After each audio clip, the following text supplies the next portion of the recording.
আমি যেমন কাব্যকে ভালোবাসি ঠিক তেমনি কাব্য হয়তো আমাকে ভালোবাসে। তা যদি না হতো তাহলে মেয়েটাকে ছাড়ানোর চেষ্টা করতো না। আর মেয়েটাকে দেখে বেশ বড় ঘরেরই মনে হচ্ছে। সে যেই হোক, আমার তাতে কি? ওর সাহস কি করে হয় আমার ভালোবাসার মানুষকে জড়িয়ে ধরার? দাঁড়া চেমড়ি, তোকে দেখাচ্ছি মজা। এই বলে মীরা ওদের দিকে রাগে ফুঁসতে ফুঁসতে আসে। আর এদিকে আমি অনেক চেষ্টা করছি কিন্তু বারবার ব্যর্থ হচ্ছি। কিছুক্ষণ পর মেয়েটা আমাকে ছেড়ে দেয়। যাক বাবা, অবশেষে ছেড়ে দিয়েছে। আর একটু হলেই তো বুকের হাড় সব ভেঙে যেত। কিন্তু হঠাৎ দেখি কারো হাত খুব দ্রুত আমার গাল বরাবর আসছে। আমি ভয়ে চোখ বন্ধ করে ফেলি। আমি যখন চোখ খুলে তাকাই তখন যা দেখলাম তা দেখে আমার পা কাঁপা শুরু হয়েছে। আমি দেখলাম মীরা আমার দিকে কেমন চোখ মুখ লাল করে তাকিয়ে আছে। আর আপনারা হয়তো ভাবছেন চরটা মীরা আমাকে মেরেছে। আসলে তা নয়, ও চরটা আমাকে মারে নেই। আর আমি তো ওর রাগি মুখটা দেখে ভয় কাঁপছিলাম। আসলে মীরা এই রূপ আমি আগে কখনো দেখি নাই। তারপর হঠাৎ আমার মনে হলো মীরা যদি চরটা আমাকে দিয়ে থাকে তাহলে আমার গালে তো ব্যথা পাওয়ার কথা, তাহলে আমি ব্যথা পেলাম না কেন? যা জোরে শব্দ হলো, এতে আমাকে এতক্ষণ হাসপাতালে থাকতে হতো। তাহলে চরটা যদি ও আমাকে না দিয়ে থাকে তাহলে কাকে দিল? হঠাৎ আমার চোখটা মাটির দিকে যেতে দেখি যে মেয়েটা আমাকে জড়িয়ে ধরেছিল সেই মেয়েটা এখন মাটিতে পড়ে আছে। আরে আমার বুঝতে বাকি রইল না কি হয়েছিল তখন। আমি মেয়েটার মুখ দেখতে পাচ্ছিলাম না কারণ ওর মুখটা চুলে ঢাকা পড়েছে। তবে এইটা ঠিক বুঝতে পারলাম মেয়েটার ঠোঁট কেটে গেছে। মেয়েটা ওর ঠোঁট মুছে মাটি থেকে উঠতে উঠতে বলল, ওই তুই কে রে? আর তোর এত বড় সাহস তুই আমাকে চর মারিস? বলেই যে মীরাকে মারতে যাবে তখন মেয়েটার মুখ থেকে ওর চুল সরে যায়। আর মেয়েটার মুখ থেকে চুল সরে যাওয়াতে আমি যাকে দেখলাম তাকে দেখে যেন আমি পাথর হয়ে গেলাম। আপনারা হয়তো ভাবছেন আমি কাকে দেখেছি। আরে এটা আর অন্য কেউ না, এটা স্বর্ণা। এদিকে স্বর্ণা মীরাকে চর দিতে গিয়েও থেমে যায় আর মীরার দিকে অবাক হয়ে তাকিয়ে আছে। কিন্তু হঠাৎ করেই স্বর্ণা মীরার দিকে একরাশ বিরক্তি ও রাগ নিয়ে তাকাচ্ছে। মীরার এই একই অবস্থা। মীরাও প্রথমে একটু অবাক হলেও তার কিছুক্ষণ পরপরই স্বর্ণার দিকে একইভাবে তাকিয়ে আছে। আর আমি শুধু স্বর্ণার দিকে তাকিয়ে আছি। ওকে দেখে আমার মনের ভিতরে যেন আবার নতুন এক ভালোবাসার ফুল ফুটতে লাগলো। কিন্তু যখন ওর অবহেলা আর আমার সাথে যে জঘন্য ভালোবাসার নাটক করেছিল তা মনে পড়তেই সেই ভালোবাসার ফুল ঝরে পড়ে এক রুক্ষ মরুভূমিতে পরিণত হলো। তারপর আমার ভাবনার ছেদ ঘটিয়ে স্বর্ণা বলল, শাকচুন্নি, তোর সাহস হয় কি করে আমাকে চর মারার? মেরেছি তো বেশ করেছি, তোর সাহস কি করে হয় কাব্যকে জড়িয়ে ধরার? আর একবার যদি তুই ওকে জড়িয়ে ধরেছিস বা ওর 100 হাতের ভেতরেও আসিস তাহলে সেটা তোর জন্য খুব খারাপ হবে বলে দিলাম। আমি কাব্যকে একবার কেন 1000 বার জড়িয়ে ধরবো, তাতে তোর কি? হ্যাঁ, আর কি যেন বললি? আমি যেন ওর 100 হাতের ভিতরেও না আসি। তাহলে শুনে রাখ, আমি সব সময় ওর সাথে ছায়া হয়ে থাকবো। তাতে তোর কি? কে হয় ও তোর? ওরা দুজন যেভাবে কথা বলছে তাতে মনে হচ্ছে ওরা দুজন দুজনকে আগে থেকেই চেনে। আর ওদের ভিতর নিশ্চয়ই আগে কিছু একটা হয়েছিল। তখন মীরা বলল, কে হয় ও আমার? তুই জানতে চাস? তাহলে শোন, ও আমার ফ্রেন্ড হয়, ফ্রেন্ড। আর তুই খুব ভালো করেই জানিস আমি যাদের ফ্রেন্ড মনে করি তাদের কাছে তোর মতো কিছু মানুষদেরকে দেখতেই পারি না। ফ্রেন্ড হোস, ফ্রেন্ডের মতো থাকবি, অযথা উটকো অধিকার দেখাতে আসবি না, বুঝেছিস? আর একটা কথা কান খুলে শুনে রাখ, আজকের পর থেকে আমি যেন তোকে কাব্যর আশেপাশে না দেখি। কাব্য শুধু আমার আর কারো নয়, শুধু স্বর্ণার। ও, তার মানে কি বলতে চাচ্ছিস তুই?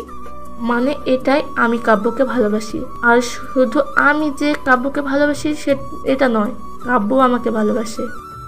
এদিকে আমি স্বর্ণার মুখে ভালোবাসার কথাটা শুনে আমার মাথায় যেন আগুন জ্বলছে। তবুও নিজেকে শান্ত রেখে স্বর্ণাকে বললাম, এই যে হ্যালো, আপনি কে? হ্যাঁ, আপনি কে? আর পাগলের মতো কি সব বলছেন? আমি আপনাকে ভালোবাসি মানে? আমি তো জীবনে প্রথম আপনাকে দেখছি। আর তুই? মীরাকে উদ্দেশ্য করে বললাম, তুই এই মেয়েটার সাথে এত কথা বলছিস কেন? কোথা থেকে যেসব উটকো ঝামেলা আসে? কাব্য, তুমি আমাকে চিনতে পারছো না? তুমি তোমার ভালোবাসাকে চিনতে পারছো না? ওই শাকচুন্নি, তোকে তো বলেই দিয়েছি যে ও তোকে চেনে না। আজ জীবনে আজই প্রথম তোকে দেখলাম, তাহলে আবার কথা বলছিস কেন? আর দেখ স্বর্ণা, এখনো সময় আছে, ভালোই ভালোই এখান থেকে চলে যা। মীরা, তুই চুপ থাক। আর কাব্য, তুমি এতটা কিভাবে পাল্টে গেলে যে আজ আমাকে চিনতে পারছো না? ও, বুঝতে পেরেছি, তুমি আমার উপর রাগ অভিমান করে আছো।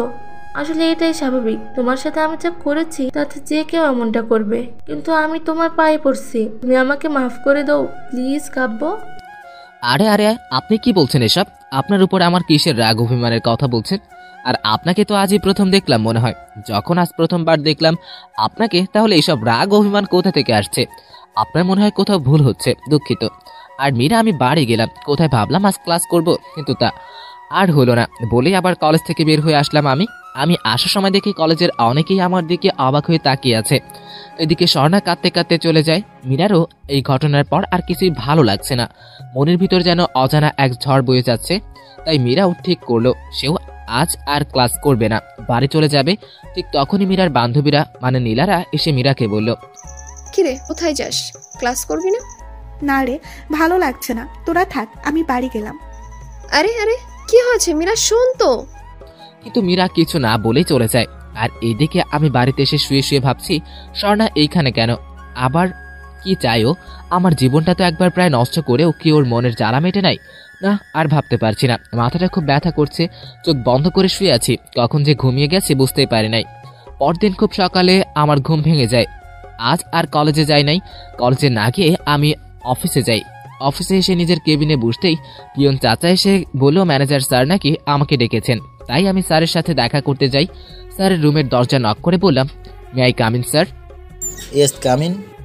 স্যার আমাকে ডেকেছিলেন? রুমের ভিতরে ঢুকে দেখি স্যারের মুখে চিন্তার ছাপ।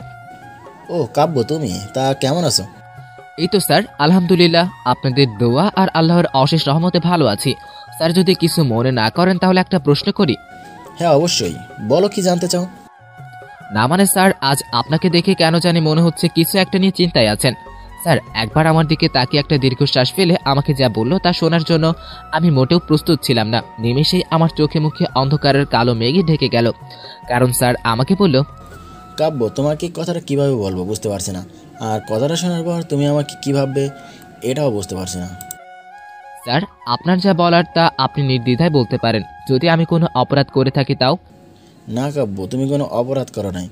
তুমি তো আমাদের সবার গর্ব। তুমি আমাদের এখানে পার্ট টাইম জব করেও আমাদের কোম্পানির অনেক এগিয়ে নিয়ে গেছো, যার জন্যে কোম্পানি তোমার কাছে ঋণী। আর আমাদের কোম্পানি অনেক ভাগ্য যে তোমার মতো একজন কর্মচারী পেয়েছে। কিন্তু আজ আমাদের কোম্পানির জন্য অনেক খারাপ একটা দিন যে তোমার মতো একজন শত ভালো কর্মচারী হারাতে যাচ্ছি বলে।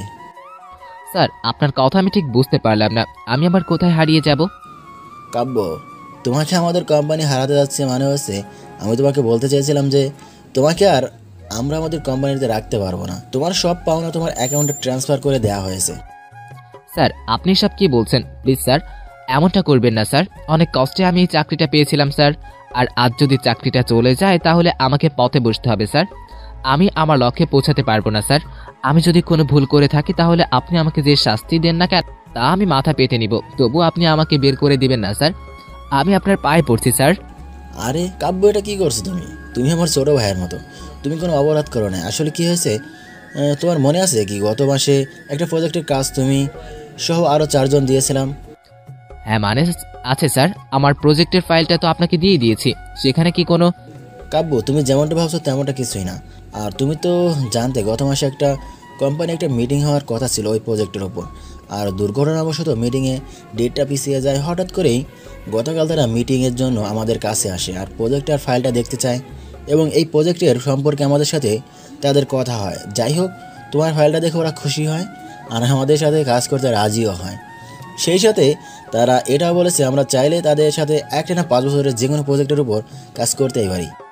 কিন্তু স্যার এটা তো ভালো খবর, কিন্তু এটা বুঝতে পারছি না এর সাথে আমার চাকরি যাওয়ার সম্পর্ক কি?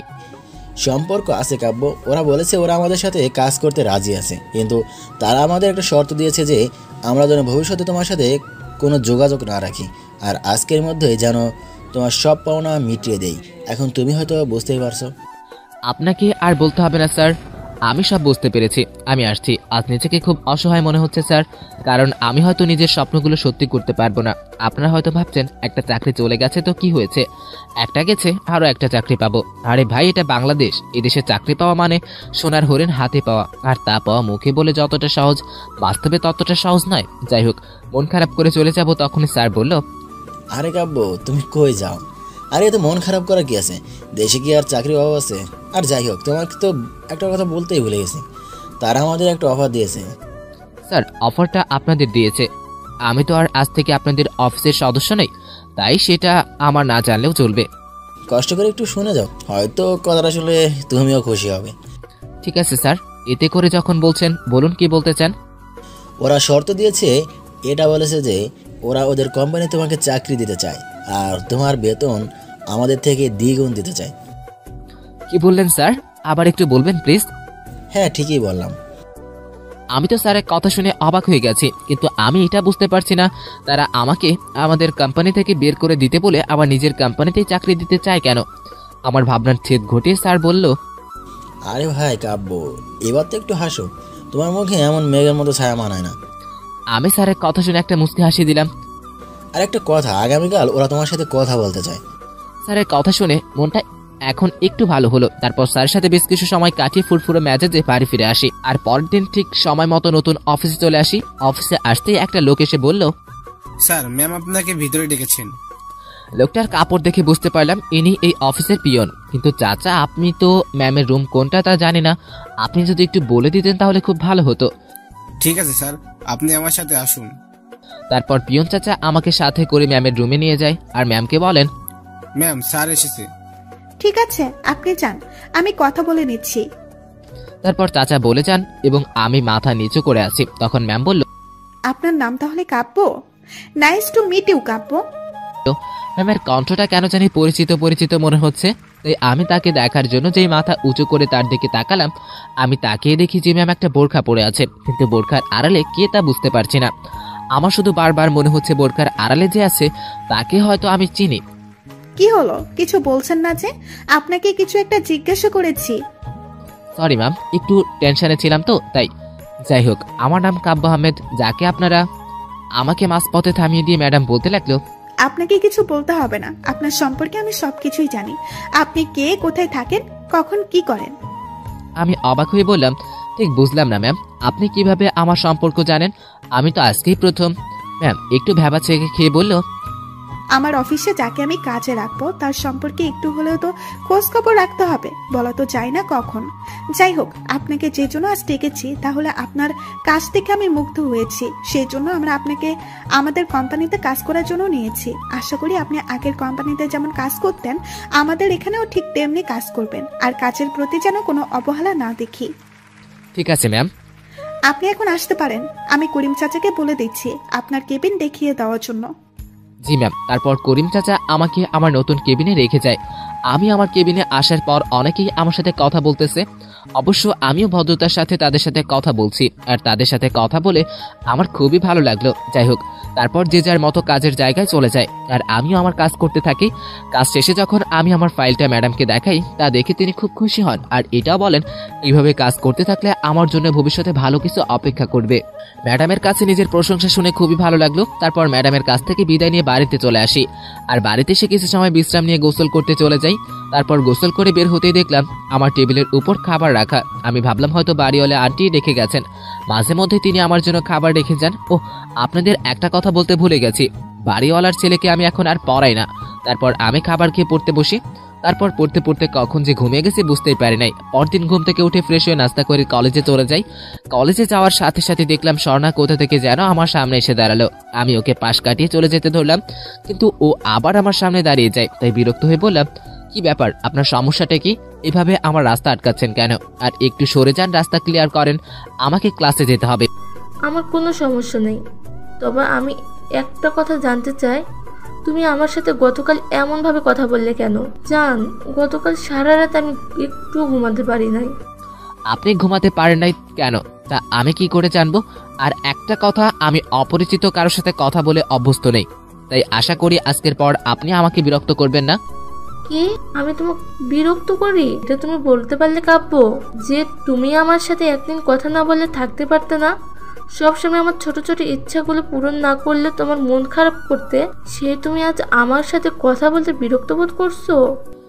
করুণভাবে কথাগুলো বলল স্বর্ণা। আমি স্পষ্ট দেখতে পাচ্ছিলাম কথাগুলো বলার সময় স্বর্ণার চোখে পানি, আর ওর চোখে পানি দেখে মনে হচ্ছে যে কেউ আমার কলিজায় সুচ ফুটছে। তারপরও নিজেকে সামলে নিয়ে বললাম, দেখুন আপনার মনে হয় কোথাও ভুল হচ্ছে, আর মাথায় সমস্যা আছে, ভালো কোনো ডাক্তারকে দেখান। আসি, খোদা হাফিজ। তারপর ওকে পাশ কাটিয়ে কলেজের পিছনে আসি। এসে দেখি মীরা মন খারাপ করে বসে আছে। তবে মীরার চোখ দুটো দেখে আবার মনে হচ্ছে মীরা কারো প্রতি চরম রেগে আছে, কিন্তু কার প্রতি তা জানি না। যাই হোক, ওর কাছে এসে বললাম, কিরে তোর আবার কি হলো যে আজ এইভাবে এখানে বসে আছিস, তাও আবার একা? তারপর মীরা একবার আমার দিকে তাকিয়ে বলল, আচ্ছা কাব্য, আমি কি খুব খারাপ? আরে কে বললো তুই খারাপ? তুই অনেক ভালো রে বান্ধবী। আর তোর মনটা তোর চেয়ে আরো ভালো ও কমল। হয়তো যখন তুই রেগে যাস তখন ব্যাপারটা আলাদা, যাই হোক। কিন্তু তুই আজ এই প্রশ্ন কেন করলি? এমনি করলাম, কেন জানি না, হঠাৎ জানতে ইচ্ছে করলো। আচ্ছা কাব্য, সত্যি করে একটা কথা বলবি, তুই কি স্বর্ণাকে আগে থেকেই চিনিস? হঠাৎ মীরার এমন কথার কি উত্তর দিব তা আমার জানা নেই। এরপরেও অনেক কষ্টে বললাম, না, ওনাকে আমি চিনি না। আর ওনার নাম যে স্বর্ণা তা তো এখনই তোর কাছ থেকে শুনলাম। তুই সত্যি বলছিস তো কাব্য? আচ্ছা তোকে একটা কথা বলবো, কিছু মনে করবি না তো? বল, কি বলবি? আসলে কাব্য, কথাটা যে তোকে কিভাবে বলি। আরে বোন, কি বলবি বলে ফেল, এত সংকোচ করছিস কেন? যদি না বলতে চাস তাহলে বলিস না। আমি মীরাকে বোন বলে ডাকায় ও রেগে গিয়ে বলল, ওই, আমি তোর কোন জন্মের আপু লাগে রে? আজকে তোরে আমি খাইছি। বলেই আশেপাশে কি যেন খুঁজতেছে। মীরার রাগ দেখে আমার সুবিধার মনে হচ্ছে না, তবে ওর রাগী মুখটা দেখতে খুব ভালো লাগছিল, তাই ভাবলাম ওকে আর একটু রাগিয়ে দেই। তাই ওকে বললাম, ঠিক আছে, আজ থেকে তোকে আর বোন বলে ডাকবো না, বউ বলে ডাকবো। বলে ওখান থেকে পার হয়ে যাই। জানি না পাগলিটা আমাকে ধরতে পারলে কি করতো। যদি ধরতে পারে তাহলে আমি আর আপনাদের মাঝে থাকুম না। আর এইদিকে মীরা যখন খারাপ করে ভাবছে, ধ্যাত, কেন যে এত সংকোচ করলাম, তখন যদি ওকে বলে দিতাম তাহলে। হঠাৎ করেই ও আপন মনে হাসতে লাগলো মীরা, আর মনে মনে বলল, আচ্ছা ও কি আমাকে ভালোবাসে? হয়তো বাসে না, না হলে কেন বললো ও এখন থেকে আমাকে বউ বলে ডাকবে? কিন্তু ওর মুখে বউ ডাকটা আবার শুনতে ইচ্ছে করছে, তবে একটু লজ্জাও লাগছে। আচ্ছা দেখি পাগলটা কোথায় গেল। তারপর মীরা কলেজের ভিতরে এসে কাব্যকে মনে মনে খুঁজতে থাকে। তারপর মীরা আর আমাকে খুঁজে পায় না দেখে নিজে নিজের মাথায় হালকা করে চট দিয়ে বলে, কেন যে ওকে ভয় দেখাতে গেলাম? বেচারা এমন ভয় পেয়েছে যে কলেজ থেকে পালিয়েছে। তবে পালিয়ে যাবে কোথায় চাঁদ? তুমি যেখানেই যাবে তোমার ছায়া হয়ে আমিও সেখানেই যাব। তোমার আর আমার মধ্যে কাউকে আসতে দিব না, সে যেই হোক না কেন। এইভাবে আরো কিছুদিন চলে গেল। আর ওই কয়েকদিনের মধ্যে একটা দিনও বাদ যায়নি যে স্বর্ণা আমার কাছে ক্ষমা চাইতে আসেনি। কিন্তু এখন আমার কাছে কিছুদিন থেকে লক্ষ্য করছি মীরাও আমাকে কিছু একটা বলার চেষ্টা করছে। ও যখনই কিছু বলতে যাবে তখনই কিছু না কিছু একটা হয়ে যায়, কিছু একটা ঘটনা তো ঘটবেই। যাই হোক, এইভাবে যতই দিন যাচ্ছে ততই স্বর্ণা তার অধিকার আমার উপর খাটাতে চাইছে। ওকে যতই অপমান করি না কেন স্বর্ণা সব সহ্য করছে। আর এখন আমার মনেও স্বর্ণার প্রতি পুরনো ভালোবাসা জেগে উঠেছে। এদিকে আবার হঠাৎ আমার অফিসে এক উটকো ঝামেলা শুরু হয়েছে। প্রথম ম্যাম আমার সাথে খুব ভালো ব্যবহার করলেও কিন্তু কিছুদিন হলো ম্যাম আমার সাথে খুব খারাপ ব্যবহার করছে। তবে তা কাজের জন্য নয়, বরং অফিস কলিগদের সাথে কথা বলার জন্য। বিশেষ করে মেয়েদের সাথে আমাকে কথা বলতে দেখলে রাগারাগি করে। এই তো আজ বলবে এর সাথে কথা বলতে পারবেন না, কাল বলবে ওর সাথে কথা বলবেন না। আমার সাথে কি হচ্ছে এসব কিছুই বুঝতে পারছি না। মনে হচ্ছে আমি পাগল হয়ে যাব। কি করব না এরকম হাজারো চিন্তা মাথায় ঘুরছে আমার। তারপর অনেক ভেবে একটা সিদ্ধান্ত নিলাম। সেই সিদ্ধান্তটা হলো স্বর্ণার কারণে যেহেতু আমার জীবনের সব রং হারিয়ে গেছে, তাই আর না, স্বর্ণাকে আমার জীবন থেকে সরাতে হবে। আর এদিকে যতদিন না আমি আমার লেখাপড়া শেষ করছি ততদিন যত কষ্টই হোক এখানে চাকরি করব।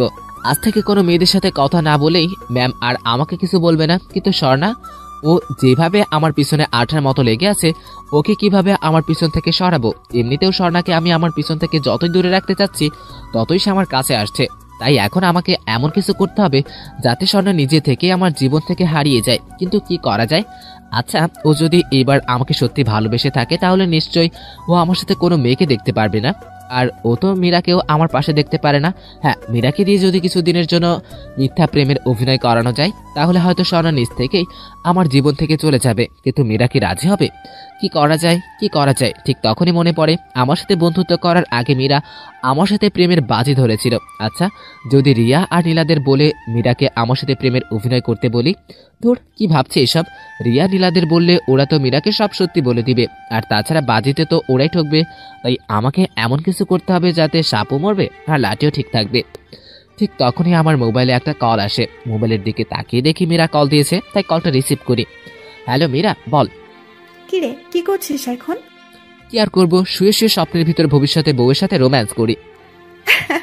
তাই নাকি? তা মেয়েটা কে রে? এত হাসিস না, জানিস মেয়েটা কে ছিল? জানি না বলেই তো জিজ্ঞেস করলাম। কোন মেয়ে তোর জীবনটা তেজপাতা করতে তোর স্বপ্নে আসলো? খুব কষ্ট হচ্ছে মেয়েটার জন্য। আচ্ছা, যত পারে শেষে নে, যখন মেয়েটার নাম শুনবি তখন তোর সব কটা দাঁত পড়ে যাবে। আচ্ছা তাই নাকি? তাহলে তো মেয়েটার নাম শুনতে ইচ্ছে করছে প্রচুর। মেয়েটার নাম হলো ওই মেয়েটার নাম হলো বলছিস না কেন? তাড়াতাড়ি বল, মেয়েটা কে? এত তারা কেন রে বান্ধবী? আর আমার মতো লিজেন্ড ছেলের স্বপ্নে আসা মেয়েটা তো খুব স্পেশালিস্ট হবে, তাই না? আর তার নামটাও স্পেশাল। তাই তার নামটা ফোনে বলে অপমানিত করতে চাই না। আচ্ছা বলবি না তো, ঠিক আছে বলিস না, আর আমি জানতেও চাই না। আচ্ছা শোন, আগামীকাল ঠিক সকাল 10টায় আমার সাথে পার্কে দেখা করবি। যদি 1 মিনিটও লেট করিস তাহলে তোর প্যান্ট খুলে তোকে রাস্তায় দাঁড় করিয়ে রাখবো। আরে আরে রাগ করছিস কেন? শোন তো। যা বাবা, কেটে দিল। মীরার সাথে কথা বলে মনটা এখন একটু ভালো হলো, কিন্তু পরক্ষণে আবার সব টেনশন মাথায় ভর করলো। তারপরেও সবকিছু ভুলে ঘুমিয়ে গেলাম। পরদিন সকালবেলা মীরার ফোনে আমার ঘুম ভেঙে যায়, আর আমি মোবাইলের দিকে তাকিয়ে দেখি 10টা 10 বাজে। হে আল্লাহ!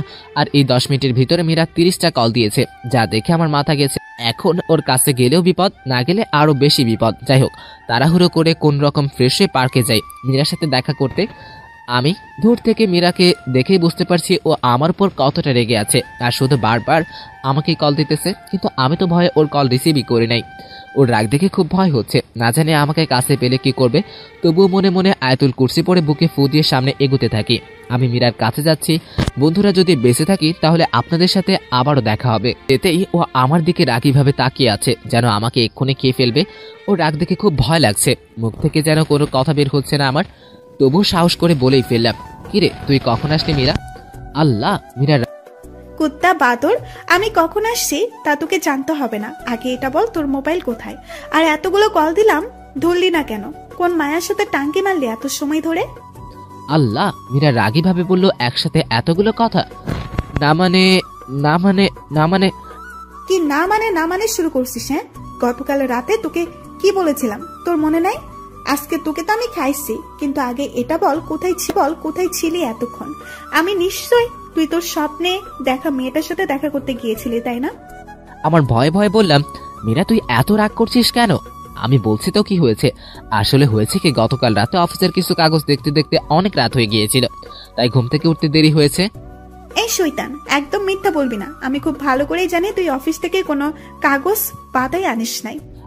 এবার আমি অবাক হয়ে বললাম, মীরা তুই কি করে জানলি যে আমি অফিস থেকে কোনো কাগজ নিয়ে আসি না? আমি কি করে জানবো? আমি তো এমনিই বললাম। আর তুই একে তো দেরি করলি, আর এসে আমার সাথে ঝগড়া শুরু করলি। কাব্য, চাপ বাবা, আমি আবার কখন তোর সাথে ঝগড়া করতে গেলাম?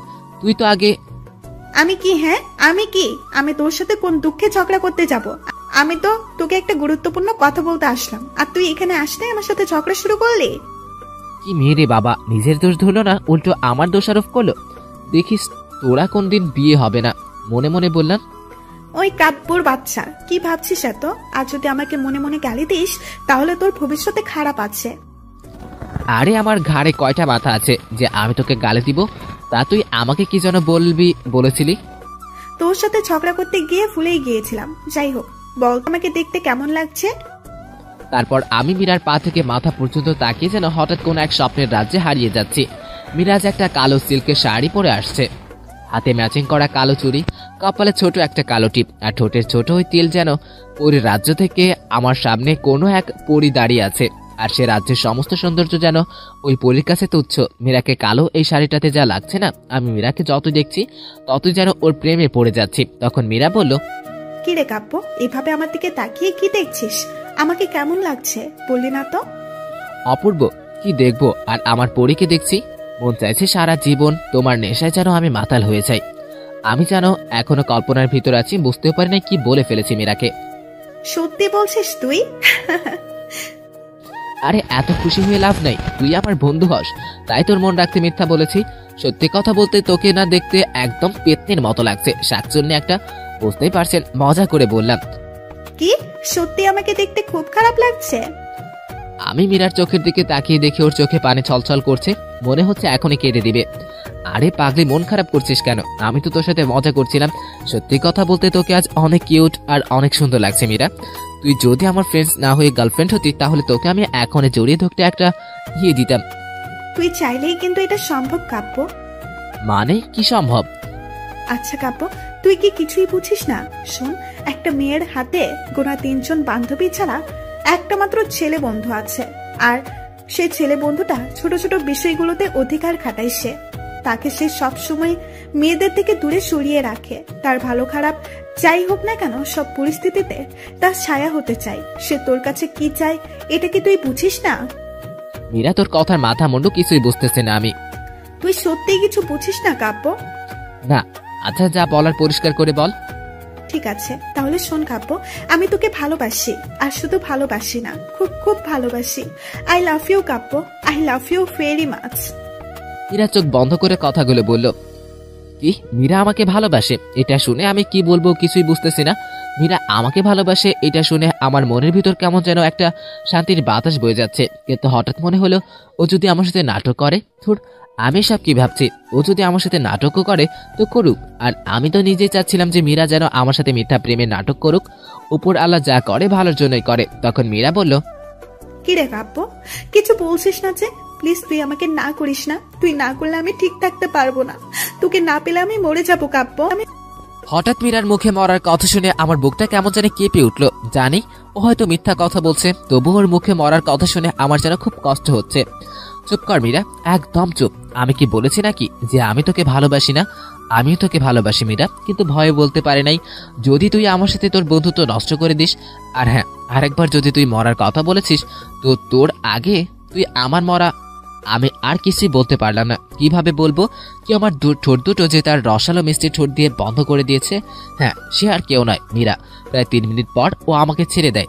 তখন দুজনেই হাঁপাচ্ছি, আর আমি জোরে জোরে নিঃশ্বাস নিতে নিতে বললাম, মীরা, এইভাবে কেউ কিস করে? আর একটু হলে তো মা। আর কিছু বলতে পারলাম না, কারণটা নিশ্চয়ই বলছেন। এবার তো প্রায় 5 মিনিট পর ছাড়া পেয়ে আমি আবারও হাঁপাতে হাঁপাতে মীরাকে কিছু বলতে যাব, তার আগে আমি মীরার পিছনে তাকিয়ে অবাক হয়ে যাই। কারণ আমি মীরার পিছনে তাকিয়ে দেখি যে স্বর্ণা দূর থেকে আমাদের দেখে কাঁদতেছে। হঠাৎ ওর কান্না আমার মন ছুরির মতো আঘাত করছে, কিন্তু মুহূর্তেই ওর দেওয়া কষ্ট মনে হতে আমার মুখে পৈশাচিক হাসি ফুটে ওঠে। স্বর্ণাকে দেখিয়ে আমি মীরাকে নিজের বুকে জড়িয়ে ধরে বলি, এইভাবে কেউ কিস করে পাগলি? কেউ না করলেও আমি করি, তোর কোনো সমস্যা? একটা কথা এখনো কি তুই আমাকে তুই করে বলে ডাকবি? ডাকটা কেমন যেন বেমানান লাগছে। হ্যাঁ ঠিক আছে, আমার রাজকন। ও আচ্ছা, এই কথা, ঠিক আছে। আজ থেকে আমি তোকে তুমি করে ডাকবো, আর তুইও তুমি করে ডাকবি। হ্যাঁ ঠিক আছে, আমার রাজকন্যা রাইসা আম্মু। এই এই 1 মিনিট, এই রাজকন্যা রাইসাটা কে, আর ওর আম্মুটাই বা কে? আরে আরে পাগলে, রাগ করছিস কেন? রাজকন্যা রাইসা হলো আমাদের ভবিষ্যৎ মেয়ের নাম, আর তার আম্মু যে, সে তো আমার সামনেই আছে। যা কাব্য, তুমিও না জানো আমি কতটা ভয় পেয়েছিলাম। ভেবেছিলাম বিয়ের আগেই আমাকে সতীনের মুখ দেখতে হবে। বলি আমাকে জড়িয়ে ধরে মীরা, আর এইদিকে স্বর্ণা এসব সহ্য করতে না পেরে ওখান থেকে কাঁদতে কাঁদতে চলে যায়। আর কাঁদুক, তাতে আমার কি? ওর জন্য আজও আমার প্রতি রাতে কাঁদতে হয়। ওর জন্য আজ আমি বাবা মা থাকা সত্ত্বেও অনাথের মতো চলতে হচ্ছে। যাই হোক, এরপর থেকে স্বর্ণাকে দেখিয়ে দেখিয়ে আমিও মীরার সাথে প্রেম করতে থাকি। এখন আর স্বর্ণা আমার কাছে এসে ক্ষমা চায় না, বরং দূর থেকে আমাদের দেখে কাঁদতে কাঁদতে চলে যায়। আর কিছুদিন থেকে দেখছি স্বর্ণার চোখের নিচে কালো দাগ পড়েছে, আর আগের থেকে অনেকটা শুকিয়ে গেছে। এভাবে আরও কিছুদিন চলে যায়। একদিন অফিসে বসে বসে ভাবছি, আমি এখন মীরার প্রতি এত দুর্বল হয়ে পড়ছি কেন? আর ইদানিং মীরার কোনো আচরণে মনে হচ্ছে না ও আমার সাথে অভিনয় করছে। কিছু একটা করতে হবে, কিন্তু কি করি? ঠিক সেই সময় আমার ভাবনার অবসান ঘটিয়ে পিয়ন চাচা এসে বলল, আমাকে নাকি ম্যাডাম ডেকেছে। তাই সব চিন্তা ভাবনা বাদ দিয়ে ম্যাডামের রুমে গেলাম। ম্যামের রুমের দরজা নক করে বললাম, may I come in ma'am? Yes, come in. তা মিস্টার কাব্য, কেমন যাচ্ছে দিনকাল? এই তো ম্যাম, আলহামদুলিল্লাহ ভালোই যাচ্ছে। তা আপনি আমাকে কি জন্য ডেকেছিলেন? দিনকাল তো ভালো যাওয়ারই কথা, আজকাল যা করে বেড়াচ্ছেন। আমি অবাক হয়ে বললাম, ঠিক বুঝলাম না ম্যাম। এখন তো বুঝবেন না কাব্য সাহেব, কিছুদিন আগে দেখলাম একটা মেয়েকে পার্কের ভেতরে জড়িয়ে ধরে আছেন। মেয়েটা নিশ্চয়ই আপনার গার্লফ্রেন্ড। আমি অবাক হয়ে বললাম, আপনি কিভাবে জানলেন ম্যাম? কিছুদিন আগে মানে ওই দিন আমিও ওই পার্কে আমার এক বান্ধবীর সাথে দেখা করতে গিয়েছিলাম, তখনই দেখলাম। যাই বলুন কাব্য সাহেব, আপনার গার্লফ্রেন্ড কিন্তু দেখতে অনেক সুন্দর। ম্যাম, আপনি যেমন ভাবছেন তেমনটা ঠিক নয়। ও আমার গার্লফ্রেন্ড ঠিক আছে, কিন্তু আবার আমার গার্লফ্রেন্ড নয়। ম্যাম অবাক হয়ে বলল, ঠিক বুঝলাম না কাব্য সাহেব। আসলে হয়েছে কি ম্যাম, তারপর ম্যামকে সবকিছু খুলে বলি, এবং ওর জন্য আজ আমি ছন্নছাড়া পরিবার হারা হয়েছি এগুলো সব, এবং ওখান থেকে কি আর ভাবে এ পর্যন্ত উঠে আসার গল্প বললাম। আমার কথা শোনার পর যদি ম্যামের 2 চোখ দিয়ে টপ টপ করে পানি পড়ছে। এ কি ম্যাম, আপনি কাঁদছেন কেন? না না, তেমন কিছুই না কাব্য সাহেব। আচ্ছা কাব্য সাহেব, আপনি এখন যা করছেন তা কি ঠিক? যদি মীরা নামের মেয়েটা আপনাকে সত্যি সত্যি মন থেকে ভালোবাসে, আর সে যদি কখনো জানতে পারে আপনি ওর সাথে ভালোবাসার নাটক করেছেন, সত্যিকার অর্থে তাকে কখনো আপনি ভালোবাসেন না, একবারও কি ভেবে দেখেছেন মেয়েটা কতটা কষ্ট পাবে, কতটা আঘাত পাবে? আর সে যদি এই আঘাতটা সহ্য করতে না পেরে ভুল কিছু একটা করে বসে? না না ম্যাম, এমনটা কিছুতেই হবে না। আমি এমনটা কিছুতেই হতে দিব না। আজকে আমি মীরাকে আমার সাথে দেখা করতে বলবো, আর দেখা করার পর আমি নিজেকে ওর কাছে এতটাই খারাপ প্রমাণিত করব, এতটাই খারাপভাবে নিজেকে উপস্থাপন করব, যা মীরা কখনো কল্পনাতেও ভাবতে পারবে না। আর আমি জানি মীরা আর যাই করুক, একটা খারাপ মানুষের কারণে নিজের জীবনে ক্ষতি করবে না। যাই হোক ম্যাম, আপনি কি যেন বলতে চাইছিলেন? কিছুই না কাব্য সাহেব, আপনি এখন আসতে পারেন। আমি ম্যামের রুম থেকে বের হয়ে মীরাকে ফোন দিলাম। ফোন দেওয়ার কিছুক্ষণ পর মীরা ফোন দিল। হ্যালো মীরা। হ্যাঁ বাবা, বলো কাব্য। মীরা, তোমার কি হয়েছে আর তুমি কাঁদছো কেন? না না কাব্য, কিছুই হয়নি। আমার আবার কি হবে? এই একটু মুড়ি ভাজা মেখে খাচ্ছিলাম, তাতে মরিচ একটু বেশি খেয়েছি তো, এই জন্য কণ্ঠস্বর এমন শোনাচ্ছে। ওহ, তাই বলো। আমি তো ভাবলাম তোমার হয়তো কিছু হয়েছে। আচ্ছা আমার কথা বাদ দাও, কি জন্য ফোন দিলা সেটা বলো। আজ আমার সাথে একটু দেখা করতে পারবে? বলো, কোথায় আসবো আর কখন? পার্কে 4:30 আসবে, তোমার সাথে খুব জরুরি কথা আছে। আচ্ছা ঠিক আছে, আমি আসবো, বাই। আচ্ছা বাই।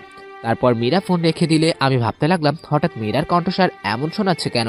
তোর মীরা তো বললো কি না কি দেখেছে। তারপর অফিসের কাজ শেষ করে 4টার সময় পার্কে ওর সাথে দেখা করতে যাই। পার্কে গিয়ে দেখি মীরা আমার অনেক আগেই পার্কে চলে এসেছে। তারপর আমি ওর কাছে গিয়ে মীরার পাশে বসলাম আর বললাম, কখন এসেছো মীরা? এই তো একটু আগে। কি যেন বলতে চাইছিল আমাকে? আমি মীরার চোখের দিকে তাকিয়ে দেখি ওর চোখ দুটো আগুনের মতো লাল হয়ে আছে। তাই ওকে বললাম, কি ব্যাপার মীরা, তোমার চোখ দুটো এত লাল আর ফুলে আছে কেন? তোমার কি কিছু হয়েছে?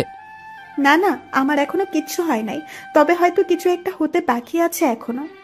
মীরা, আমি কি ঠিক তোমার কথার মানে বুঝলাম না। তোমাকে বুঝতে হবে না কাব্য, কি বলতে আমাকে এখানে ডেকেছো তা বলো। আর তাড়াতাড়ি বললে একটু ভালো হয়, বাড়িতে কাউকে কিছু না বলে আসছি।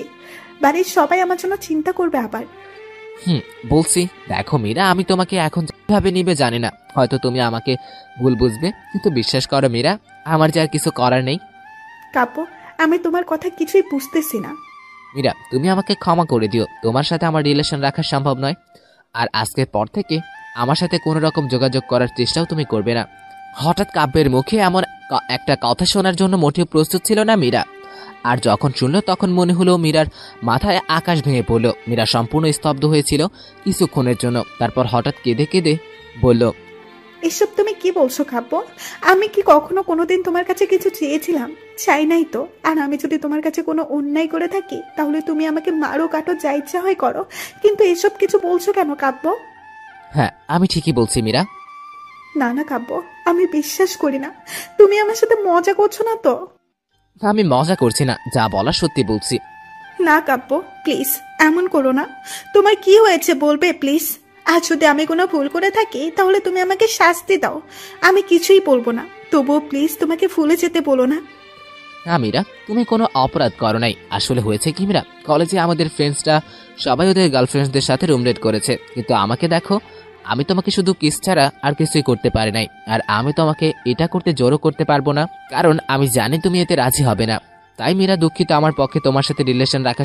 বিশ্বাস করেন ভাই, কথাগুলো বলার সময় মনে হচ্ছিল আমি যেন নিজেই নিজের বুকে ছুরি দিয়ে আঘাত করছি।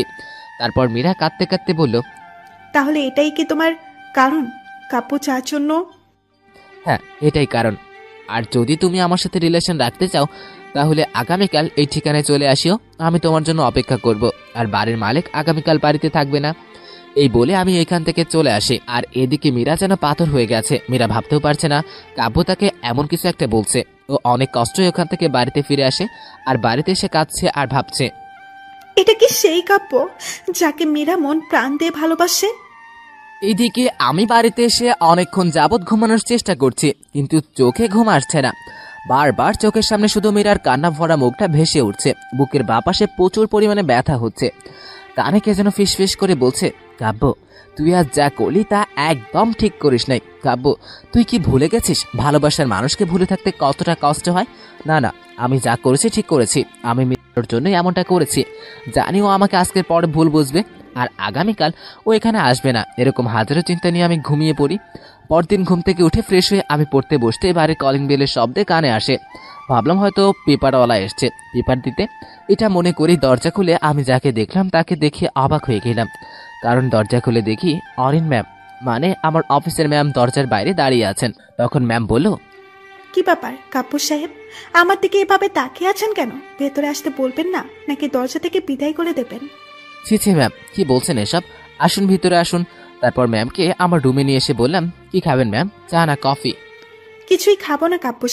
কেন ম্যাম, কিছু তো অন্তত খান। আজ প্রথমবার আপনি এই গরিবের ঘরে আপনার পা পড়লো। বুঝতে পারছি কাব্য সাহেব, আমাকে তাড়াতাড়ি তাড়াতাড়ি চাচ্ছেন, তাই খেতে বলছেন এত, তাই না? না না ম্যাম, আপনি কি ভুল বুঝতেছেন। আপনি প্রথম আসলেন আমার ঘরে, তাই আর কি। যাই হোক, আমি কি জানতে পারি আপনি হঠাৎ এই গরিবের ঘরে আপনার পা পড়ার কারণ? হ্যাঁ হ্যাঁ কাব্য সাহেব, অবশ্যই জানতেই পারেন। আসলে আপনার জন্য আমি একটা সারপ্রাইজ নিয়ে এসেছি, আপনাকে দেওয়ার জন্য। সারপ্রাইজ? তাও আবার আমার জন্য? সারপ্রাইজ। আর তাকে সারপ্রাইজ সেটা জানতে হলে আপনি আপনার চোখ বন্ধ করতে হবে। চোখ বন্ধ করুন। তারপর ম্যামের কথা মতো আমি আমার চোখ বন্ধ করি এবং বেশ কিছুক্ষণ পর ম্যাম বলল, কাব্য সাহেব, এবার আপনার চোখ খুলুন। আমি ম্যামের কথা মতো থেকে আমাকে তা দেখে যেন আমি আকাশ থেকে পড়লাম। কারণ আমি চোখ খুলতে দেখি মীরা আমার সামনে দাঁড়িয়ে আছে, তো আবার খুব আপত্তিকর অবস্থায় সম্পূর্ণ। আমি সাথে সাথে নিজেকে সামলে নিয়ে বললাম, মীরা তুমি? আর কি ব্যাপার, তুমি এইখানে কেন এসছো? আর আমার সামনে এইভাবে দাঁড়িয়ে আছো কেন? আর ম্যাম কোথায়? আমি চোখ বন্ধ করে বললাম, কেন এসেছি তুমি জানো না কাব্য? আমি তো তোমার ইচ্ছা পূরণ করতে এসেছি। আর তুমি তো আমাকে ঠিক এভাবেই কাছে পেতে চেয়েছিলে, তাই না? তাহলে এখন কেন এভাবে চোখ বন্ধ করে আছো কেন? মীরা প্লিজ, আমি তোমাকে কিভাবে পেতে চেয়েছি তা তোমার থেকে আমাকে শিখতে হবে না। প্লিজ তুমি এখন কাপড় পরে নাও, এখন থেকে চলে যাও। কি চলে যাব? চলে যাওয়ার জন্য তো আমি আসিনি কাব্য। আমি তোমাকে আজ আপন করে পাবো বলে এসেছি, আর শুধু আজকের জন্য নয়, সারা জীবনের জন্য। আর যদি আজকের পর আমি তোমাকে আপন করে না পাই, তাহলে এখান থেকে আমি না, আমার লাশ যাবে। এই বলে মীরা আমাকে জড়িয়ে ধরে কিস করতে শুরু করলো। আমি অনেক চেষ্টা করেও ওকে নিজের কাছ থেকে সারাতে পারছি না। এক পর্যায়ে আমি আর নিজেকে কন্ট্রোল করতে পারলাম না। আস্তে আস্তে আমিও মীরাকে মীরার ডাকে সাড়া দিয়ে ওর মাঝে হারিয়ে যেতে থাকি এবং সবশেষে আমি বিছানায় শুয়ে আছি, আর মীরাও সম্পূর্ণ আপত্তিকর অবস্থায় আমার বুকের উপর শুয়ে আছে। আমি শুয়ে শুয়ে ভাবতে লাগলাম, না না, এইটা আমি কি করলাম? একটা মেয়ের সবচাইতে দামি জিনিসটা আজ আমি তার কাছ থেকে নিয়ে নিলাম। এখন যদি আমি ওকে না মেনে নিই, তাহলে তো আমি মীরার কাছে নয়, বরং নিজের কাছে সারা জীবন অপরাধী হয়ে থাকবো। আর আমার পাপের ফল যদি কোনোদিন আমার পরিবারের উপর দিয়ে যায়, তাহলে তো আমি বেঁচে থেকেও মরে যাব। আর নিজের এই অপরাধ বোধ থেকে বাঁচার একমাত্র উপায় হলো মীরাকে মেনে নেওয়া। কিন্তু মীরার বাবা কি আমাদের এই সম্পর্ক মেনে নেবে? তাই আমি মীরাকে বললাম, আচ্ছা মীরা, তোমার বাবা কি আমাদের এই সম্পর্ক মেনে নেবে? চোখের মনি, আমার সুখের জন্য বাবা সব করতে পারে। হ্যাঁ মীরা, হয়তো তোমার সুখের জন্য তিনি তার জীবনটাও দিতে পারে, কিন্তু একটা কথা ভেবেছো, তিনি কি আদৌ আমাকে তোমার জন্য পছন্দ করবে? কোথায় তুমি আর কোথায় আমি মীরা? কাব্য, এসব কিছু নিয়ে না। তোমার আর আমার সম্পর্কের কথা বাবা জানে, আর তিনি আমাদের এই সম্পর্কে মেনেও নিয়েছে। মীরা আমাকে আরো শক্ত করে জড়িয়ে ধরে বলল, কি সত্যি? কিন্তু মীরা, আমার একটা জায়গায় খটকা লাগছে যে তোমার বাবা আমাকে না দেখে কেন কিছু না শুনে কিভাবে মেনে নিল। আর একটা কথা বুঝতেছি না, তুমি আসার আগে আমার অফিসের ম্যাম এসেছিল, তিনি বা হঠাৎ করে কোথায় উধাও হয়ে গেলেন? আরে বুদ্ধ হাদারাম, এখনো বুঝলে না?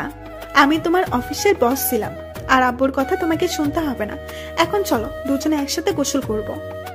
না না, আমি পারবো না, তুমি আগে গোসল করে আসো, তারপর আমি। কেন? একসাথে করলে সমস্যা কি? আমার লজ্জা করে। কি লজ্জা করে? এতক্ষণ তো লজ্জা করলো না, আর গোসল করতে লজ্জা করছে কেন? আসলে হয়েছে কি মীরা, শুনেছি মেয়েদের নাকি গোসল করার পর তার ভিজা শরীর দেখতে খুব সুন্দর লাগে। আর তুমি তো এমনিতেই এত সুন্দর, আমার আবারও তোমাকে আদর করতে মন চাই। যা বাজে ছেলে। এই বলে মীরা ফ্রেশ হতে চলে গেল। ওর ফ্রেশ হওয়া শেষ হলে আমিও ফ্রেশ হয়ে নিলাম। তারপর আমি ওকে বাড়িতে পৌঁছে দিই। আমাদের জীবনের এই ঘটনার পার থেকে আমি মীরাকে মন থেকেই ভালোবাসার চেষ্টা করি, যদিও মনের এক কোণে স্বর্ণার নামটা এখনো ভাষা বেঁধে আছে। যাই হোক, আমাদের ভালোবাসা আর খুনসুটিতে আরও কিছুদিন চলে যায়। আর এই কয়দিন আমি স্বর্ণাকে একটি বারের জন্যও দেখি নাই, হয়তো আমাকে ভুল বুঝে চলে গেছে। তারপর একদিন আমি মীরা আর নীলা কলেজে বসে আড্ডা দিচ্ছিলাম। হঠাৎ করে ঠিক তখনই কোথা থেকে যেন স্বর্ণা আমাদের সামনে এসে দাঁড়ালো। আমি স্বর্ণাকে দেখে বিরক্ত হয়ে বললাম, এ কি, আপনি আবার আমাদের বিরক্ত করতে আসছেন? কাব্য, তোমার সাথে আমার কিছু ব্যক্তিগত কথা ছিল, যদি একটু। আমি কোথাও যেতে পারবো না, আপনার যা বলার এখানে বলুন। কাব্য, তুমি যদি একটু আমার সাথে দূরে কোথাও যেতে তাহলে। তখন মীরা পাশ থেকে বলল, ওই তোকে কাব্য বললো শুনতে পাস নাই? তো যা বলার আমাদের সামনে বল। তারপর স্বর্ণা একবার আমার দিকে আর একবার মীরার দিকে তাকিয়ে যা বলল, তা শুনে আমি আর মীরা যেন আকাশ থেকে পড়লাম। আর আমার তো পায়ের নিচ থেকে মাটি সরে গেছে। মনে হলো কারণ স্বর্ণা আমাকে উদ্দেশ্য করে বলল, কাব্য, আমি তোমার সন্তানের মা হতে চলেছি। আচ্ছা, কি পায় এই মেয়ে সবসময় আমাকে আমার ভালোবাসার মানুষদের কাছ থেকে আলাদা করে? ও কি চায় না আমি একটু সুখে থাকি? আমাদের কষ্ট দেখে কি ও খুব আনন্দ পায়? না, অনেক হয়েছে, জীবনে অনেক অন্যায় অত্যাচার মুখ বুজে সহ্য করেছি, আজ আর না। আমি যদি আজ সহ্য করি তাহলে আজ আমাকে মীরা নামকটা হারাতে হবে, আর আমার জীবনটা আবারও শূন্য মরুভূমি হয়ে যাবে, আর তা আমি মানতে পারবো না। তাই রেগে গিয়ে স্বর্ণাকে বললাম, হ্যালো, আপনি সব কি আবোল তাবোল কথা বলছেন? আমার কথা তো আপনার কোনো সম্পর্ক নেই, তাহলে আপনি আমার দিকে কোনো মিথ্যা অভিযোগের আঙুল তুলছেন? এদিকে মীরা কিছুই বলছে না, শুধু আমার দিকে এক দৃষ্টিতে তাকিয়ে আছে। তখন স্বর্ণা বলল, বিশ্বাস করো কাব্য, আমি কোনো মিথ্যা কথা বলছি না। সত্যি আমার পেটে তোমার সন্তানের অস্তিত্ব বেড়ে উঠছে। দয়া করে তুমি আমাকে মেনে নাও কাব্য, প্লিজ। তুমি যদি আমাকে মেনে না নাও তাহলে মরা ছাড়া আমার আর কোনো পথ থাকবে না। না, আমি বিশ্বাস করি না। আপনি যা বলছেন সব মিথ্যে বলছেন। আমার আর আপনার মধ্যে এমন কোনো সম্পর্ক হয় নাই যাতে আপনি আমার সন্তানের মা হতে পারেন, আর আপনি এর আগেও আমার জীবনটা নষ্ট করতে চেয়েছিলেন। আর আজ যখন আমি একটু সুখে আছি তখন আমার সুখ তো সহ্য হচ্ছে না, তাই তো? কাব্য, বিশ্বাস করো, আমি যা বলছি সত্যি বলছি।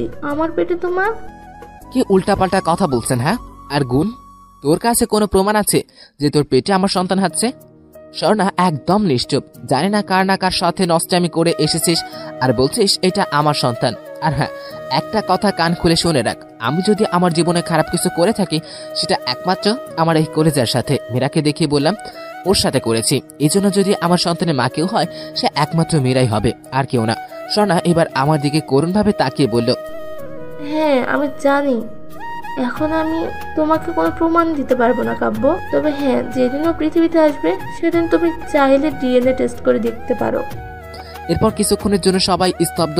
কিছুক্ষণ পর স্বর্ণা আবার বলতে লাগলো, আচ্ছা কাব্য, তোমার কি মনে আছে প্রায় 2-3 মাস আগে তুমি বৃষ্টিতে ভিজে অফিস থেকে আসার কারণে তোমার খুব জ্বর এসেছিল?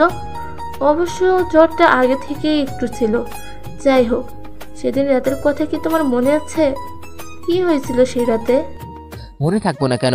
রাতে আমি প্যারাসিটামল খেয়ে শুয়েছিলাম, আর পরদিন ঘুম থেকে উঠে দেখি আমার জ্বর ভালো হয়ে গেছে।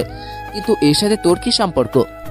হ্যাঁ, সম্পর্ক আছে কাব্য, কারণ সে রাতে তোমার জ্বর সামান্য একটা প্যারাসিটামল খেয়ে ঠিক হয়নি, হয়েছিল আমার কারণে। আচ্ছা, তুমি কি জানো সে রাতে আসলে কি হয়েছিল? আরে হ্যাঁ, তুমি জানবে কিভাবে? সে রাতে তো তোমার জ্বর এতটাই বেশি ছিল যে তুমি বুঝতেই পারো নাই তোমার ঘরে কি এসেছিল। এবং তুমি জানতে চাও কি হয়েছিল সেই রাতে? তাহলে শোনো। সে রাতে যখন আমি তোমার ঘরে এসেছিলাম তখন দেখি তুমি জ্বরে কাঁপছো। হয়তো ভাবছো আমি কিভাবে তোমার রুমে এলাম, সেটা না হয় নাই বা জানলে। জানো, তোমার জ্বর দেখে আমি সারা রাত তোমার সেবা করে গেছি যাতে তুমি সুস্থ হও, কিন্তু তোমার জ্বর কমছিল না, বরং বাড়ছিল, আর তুমি ঠান্ডায় কাঁপছিলে। তাই আমি যখন তোমার শরীরে কম্বল দিতে যাব তখন তুমি আমাকে তোমার কাছে টেনে নাও। আর স্বর্ণার কথা শুনে আমি যেন পাথর হয়ে গেলাম। কি বলবো আমি কিছুই বুঝতেছি না। তার মানে সেদিন সকালে হঠাৎ কে যেন আমার চর দিল। আমি তাকিয়ে দেখি আমাকে চর দিয়েছে সে আর কেউ নয়, মীরা। আমি মীরাকে কিছু বলতে যাব তার আগেই মীরা কাঁদতে এক বিছানায় নিয়ে থাকছে। ওদের কথা শুনে বুকের ভিতর যেন সূচের মতো ফুটছে, তাই মাথা নিচু করে কলেজ থেকে বের হয়ে আসি। আর এদিকে মীরা কাঁদতে বাড়িতে আসে আর বলে, আমি ভাবতেও পারছি না কাব্য আমার সাথে এত বড় চিট করতে পারে। ওর যখন মেয়েদের প্রতি দেহের এতই লোভ ছিল তখন আমাকে বললেই পারতো, আমি আমার দেহকে ওকে আরো আগে দিয়ে দিতাম। কিন্তু ও ওই মেয়েটার সাথে, ছি, এই কথা ভাবতেই দম বন্ধ হয়ে আসছে। বুকের ভেতরে খুব কষ্ট হচ্ছে। এতটা কষ্ট আগে কখনো হয় নাই। না, এত কষ্ট আমি মরে যাব। হ্যাঁ, এটাই ঠিক হবে। এটা ভেবে মীরা যখন গলায় দড়ি দিতে যাবে ঠিক তখনই কে যেন মীরাকে ঠাস করে চড় দেয়। মীরা মাথা নিচু করে তাকিয়ে দেখে যে নীলার সামনে দাঁড়িয়ে আছে। তখন নীলা বলল, এটা তুই কি করতে যাচ্ছিলি? তুই কি পাগল হয়ে গেছিস মীরা? হ্যাঁ, আমি পাগল হয়ে গেছি। তুই আমাকে কেন বাঁচাতে আসলি? আমাকে মরতে দে প্লিজ, আমাকে মরতে দে নীলা। আচ্ছা, তুই মরে গেলে কি সব ঠিক হয়ে যাবে? আমি কিচ্ছু জানি না। হ্যাঁ, জানি কিছুই ঠিক হবে না, কিন্তু মরে গেলে তো আর এটা শুনতে হবে না আমার ভালোবাসার মানুষের সন্তান অন্য কোনো মেয়ের পেটে। এটা তো অন্তত দেখতে হবে না ওর বুকে মাথা রেখে অন্য কেউ শুয়ে আছে। যদি এসব শুনতে বা দেখতে না চাস তাহলে এমন কিছু কর যাতে তুই তোর ভালোবাসার মানুষকে কাছে পাস। না রে, এমন কোনো উপায় আমার জানা নেই যাতে করে আমার ভালোবাসার মানুষকে আমি কাছে পাবো। কি করব নীলা, তুই বল আমায়। তুই তো নিজের শুনলি সন্ন্যার কি বলছে, ওর গর্ভের সন্তানের বৈধতা দিতে ও ডিএনএ টেস্ট করতেও ভয় পায় না। আমি যদি আইনের সহায়তাও নিতে চাই তখন কাব্যকে অপরাধীর কাঠগড়ায় দাঁড়াতে হবে। সবাই ওর নামে জানোই তাই বলবে, আর আমি তা শুনে বেঁচে থাকতে পারবো না। তুই জানিস নীলা, যারা প্রেমে ব্যর্থ হয়ে আত্মহত্যা করতো তাদের দেখলে আমরা হাসি পেত, ভাবতাম কি একটা তুচ্ছ কারণে তারা আত্মহত্যা করে, কিন্তু আজ বুঝতে পারছি তারা কেন এই পথ বেছে নেয়। মীরা দেখ, আমি তাদের কথা জানি না, তারা হয়তো তাদের ভালোবাসার মানুষকে কাছে পাওয়ার জন্য কোনো পথ খুঁজে পায় নাই, তাই এ পথ বেছে নিয়েছে। কিন্তু তুই চাইলেই আমি তোকে পথ দেখাতে পারি, যাতে করে তুই তোর ভালোবাসার মানুষকে চিরজীবনের জন্য আপন করে নিতে পারিস। কি তুই সত্যি বলছিস তো? তুই আমাকে আমার কাব্যকে এনে দিতে পারবি? হ্যাঁ পারবো, কিন্তু সেজন্য তোকে একটা কাজ করতে হবে। কি কাজ বল? আমি কাব্যকে কাছে পাওয়ার জন্য সব করতে পারবো, তুই বল আমাকে কি করতে হবে। তাহলে শোন, কি করতে পারবি তো? হ্যাঁ করতে পারবো, কিন্তু কোনো কিন্তু নয়। যদি তুই তোর কাব্যকে কাছে পেতে চাস তাহলে তোকে এটা করতেই হবে, তা না হলে কোনো দিনও তুই তোর কাব্যকে পাবি না। একবার ভেবে দেখ মীরা, কোনো মেয়েই তার ভালোবাসার মানুষকে অন্যজনের সাথে শেয়ার করতে চায় না, এমনকি সে যদি তার আপন বোন হয়েও থাকে। এখন তুই বল, তুই কি চাস কাব্যকে? না, কোনোভাবেই আমি তা হতে দিব না। কাব্য আমার, শুধুই আমার ছাড়া কাব্য আর কারো হতে পারে না। এই তো বুদ্ধিমতী মেয়ে, চল কাজে লেগে পড়ি। চল। আর এদিকে আমি বাড়িতে এসে ভাবতে লাগলাম কি হচ্ছে এসব আমার সাথে। প্রথমে একজনকে ভালোবাসলাম, সে আমার সাথে অভিনয় করলো, এখন আবারও একজনকে ভালোবাসলাম, আজ নিজের একটা ভুলের জন্য তাকেও হারাতে হচ্ছে। এই উপরওয়ালা, তুমি কি আমাকে খেলার পুতুল পেয়েছেন? তখন যেভাবে খুশি তখন সেভাবে আমার জীবনটা নিয়ে খেলছেন। এরই মধ্যে হঠাৎ নীলার ফোনে আমার ভাবনার ছেদ ঘটলো। আমি ফোনটা রিসিভ করে বললাম, হ্যালো নীলা, বলো। হ্যালো কাব্য, তুই এখন কোথায়? কেন, আমি তো বাড়িতে। কি হয়েছে? আর তোর গলা এমন লাগছে কেন? হ্যাঁ, অনেক কিছুই হয়ে গেছে রে কাব্য, তুই যত তাড়াতাড়ি পারিস মীরাকে আটকা। কেন, কি হয়েছে মীরার? আর ও এখন কোথায়? দেখ কাব্য, এত কিছু বলার সময় নেই, তুই শুধু এটুকু শোন যে মীরা স্বর্ণাকে মারার জন্য ওকে উঠিয়ে এনেছে, আর তুই যত তাড়াতাড়ি পারিস মীরাদের পুরাতন গোডাউনে চলে আয়। হঠাৎ আমি নীলার কথা শুনে যেন আকাশ থেকে পড়লাম। প্লিজ নীলা, তুই যেভাবে পারিস মীরাকে একটু আটকা, আমি আসছি। আমি বেঁচে থাকতে মীরাকে কোনো অন্যায় করতে দিব না। এই কথা বলেই আমি মীরাদের পুরাতন গোডাউনে যাওয়ার জন্য বের হলাম। তারপর আমি যখন মীরাদের গোডাউনে পৌঁছে যাই তখন যা দেখলাম তা দেখে আমি অবাক হয়ে যাই, কারণ আমি দেখলাম মীরাদের পুরাতন গোডাউনে তালা ঝুলছে। কোথাও এমনটা নয় তো আমার এখানে আসতে দেরি হয়ে গেছে? তাই শিওর হওয়ার জন্য যখনই আমি নীলাকে ফোন দিতে যাব ঠিক তখনই কে যেন আমার মাথায় শক্ত জাতীয় কিছু দিয়ে আঘাত করে, ফলে আমি জ্ঞান হারিয়ে ফেলি। আর যখন আমার জ্ঞান ফেরে তখন আমি যা দেখলাম তা দেখে দ্বিতীয়বারের মতো অবাক হয়ে যাই, কারণ যখন আমার জ্ঞান ফেরে তখন আমি নিজেকে একটা রুমের মধ্যে শুয়ে থাকা অবস্থায় দেখতে পাই, আর সম্পূর্ণ রুমটাই ফুল দিয়ে সাজানো। একটু পর হঠাৎ শুনতে পাই রুমের বাইরে কে বা কারা যেন কথা বলছে।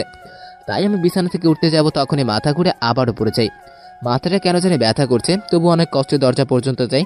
তারপর রুমের দরজা খুলে আমি যা দেখলাম আর শুনলাম তাতে আমি যেন তৃতীয়বার আকাশ থেকে পড়লাম, কারণ আমি দরজা খুলে দেখলাম যে মীরা আর স্বর্ণাকে কেউ খুব বাজেভাবে মেরেছে, আর ওরা মাটিতে পড়ে কাতরাচ্ছে। আর এদের এই অবস্থা দেখে একটা মেয়ে পাগলের মতো হাসতেছে। মীরা আর স্বর্ণাকে এইভাবে পড়ে থাকতে দেখে আমার দম যেন বন্ধ হয়ে যাচ্ছে। তারপর আমি যখনই দৌড়ে ওদের কাছে যাব ঠিক তখনই মীরা মেয়েটাকে উদ্দেশ্য করে বলল, নীলা, তুই এসব কি করছিস আমাদের সাথে? তুই তো আমাকে সাহায্য করতে চেয়েছিলি। আমি মীরার মুখে নীলার নামটা শুনে আমার সবকিছু যেন গুলিয়ে যাচ্ছে। তখন নীলা বলল, তোকে আমি সাহায্য করতে চেয়েছি? কই, কখন? আমার তো মনে পড়ছে না। কেন তুই আমাকে বলিস নাই যে তুই আজকে আমার সাথে আমার ভালোবাসার মানুষের মিল করে দিবি? তাহলে তুই কেন আমার উপরে এত অত্যাচার করছিস? আচ্ছা, এমনটা বলেছিলাম বুঝি? তাহলে তোকে হয়তো এটাও বলেছিলাম যে পৃথিবীর কোনো মেয়েই তার ভালোবাসার মানুষকে অন্যের সাথে শেয়ার করতে চায় না। তাহলে একবার ভেবে দেখ আমি কি করে তোদের দুই বোনের সাথে আমার ভালোবাসা শেয়ার করব। কি? এটা আমি কি শুনছি মীরা আর স্বর্ণা? দুই বোন? কিন্তু ওদের মাঝে কিসের এত শত্রুতা? ওদের যখন একই সাথে দেখে তখন তো ওদের দেখলে মনে হয় যেন একজন আরেকজনের জীবন নিতে পারলেই খুশি হতো। আর নীলাই বা এসব বলছে কেন? আমার ভাবনা সেদ ঘটিয়ে নীলা আবার বলতে লাগলো, শোন মীরা, যেখানে কোনো মেয়ে তার ভালোবাসার মানুষকে তার আপন বোনের পাশেই দেখতে পারে না, সেখানে তোরা দুই বোন কিনা আমার ভালোবাসার মানুষকে তোদের বিছানায় পর্যন্ত নিয়ে গেছিস। নীলার কথা শুনে আমি যেন এবার চতুর্থবারের মতো একটা বড় ধরনের শক খেলাম। কি বলছে এসব নীলা? তার মানে কি ওরা আমাকে শুধু আজ পর্যন্ত ঠকিয়ে গেল আর আমি বোকার মতো ভালোবেসে গেছি?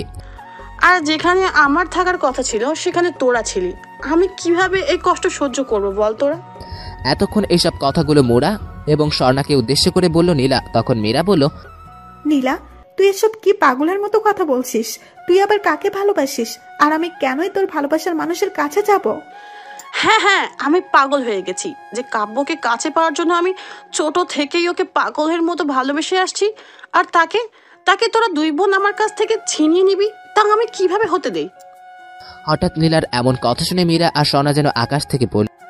কি বললে তুমি নীলা? কাব্য তোমাকে ভালোবাসে মানে? আমি বিশ্বাস করি না, তুমি মিথ্যা বলছো। কাব্য তোমাকে ভালোবাসে না। আমি কি এটা বলেছি যে কাব্য আমাকে ভালোবাসে? আমি তো এটা বলেছি যে আমি ওকে ভালোবাসি। তবে হ্যাঁ, ও আমাকে ভালোবাসতো, কিন্তু একমাত্র তোর কারণে ও আমাকে ভালোবাসে নাই। তুই আমাদের দুজনের মাঝখানে কাটা হয়েছিলি। তুমি এসব কি বলছো নীলা? আমি তো কিছুই বুঝতেছি না। আচ্ছা তাহলে শোন, তোর কি নিশা নামের কোনো মেয়েকে মনে আছে যখন তুই পিজিসিতে পড়তিস? হ্যাঁ মনে আছে, কিন্তু তুমি ওকে কিভাবে চেনো? আমি ওকে চিনবো কেন? আর চেনারও কি প্রয়োজন? কারণ নিশা আর কেউ নয়, আমি। আর জানিস স্বর্ণা, আমি আমার জীবনের সবচাইতে বড় কষ্টটা কখন পেয়েছিলাম? যখন তুই এটা জানতি যে আমি কাব্যকে ভালোবাসি, তারপরেও তুই আমার বান্ধবী হয়ে তুই আমার ভালোবাসার মানুষকে কেড়ে নিয়েছিস। আমি ওকে চিনবো কেন? আর চেনারও কি প্রয়োজন? কারণ নিশা আর কেউ নয়, আমি। আর জানিস স্বর্ণা, আমি আমার জীবনে সবচাইতে বড় কষ্টটা কখন পেয়েছিলাম? যখন তুই এটা জানতি যে আমি কাব্যকে ভালোবাসি, তারপরেও তুই আমার বান্ধবী হয়ে তুই আমার ভালোবাসার মানুষকে কেড়ে নিয়েছিস। তুই একবারও কাব্যের প্রতি আমার ভালোবাসাটা বুঝিস নাই।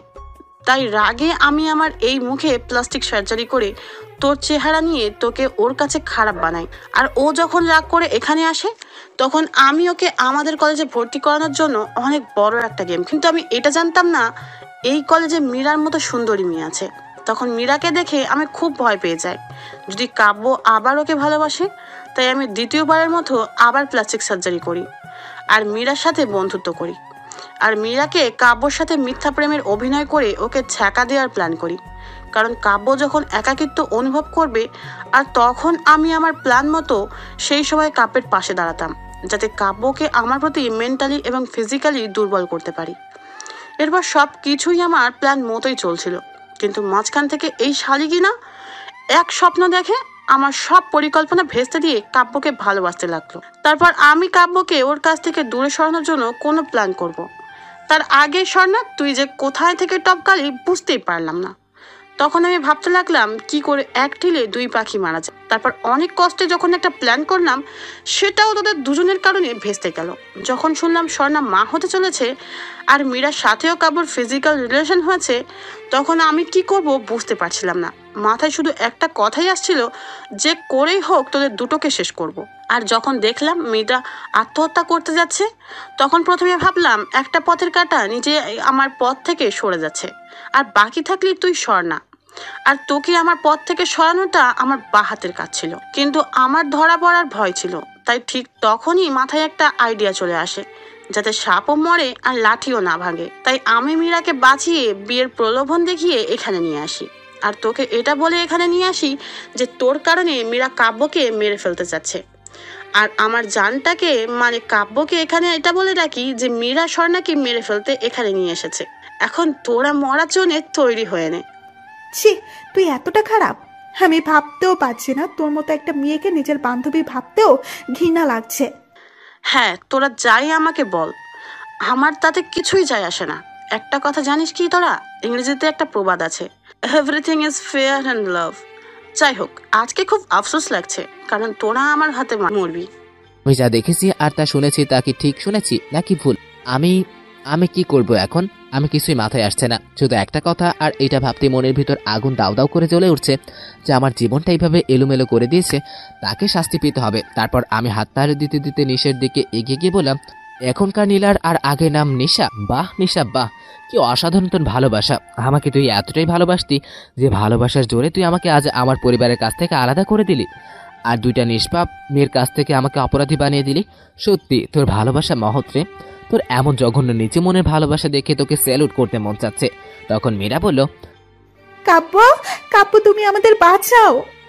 আমি মীরার দিকে তাকিয়ে আবারও নিশার দিকে তাকালাম। নিশা আমাকে দেখে যেন ভূত দেখার মতো চমকে উঠল। তারপর তোতলাতে তোতলাতে বলল, কাব্য, তোমার জ্ঞান ফিরলো কখন?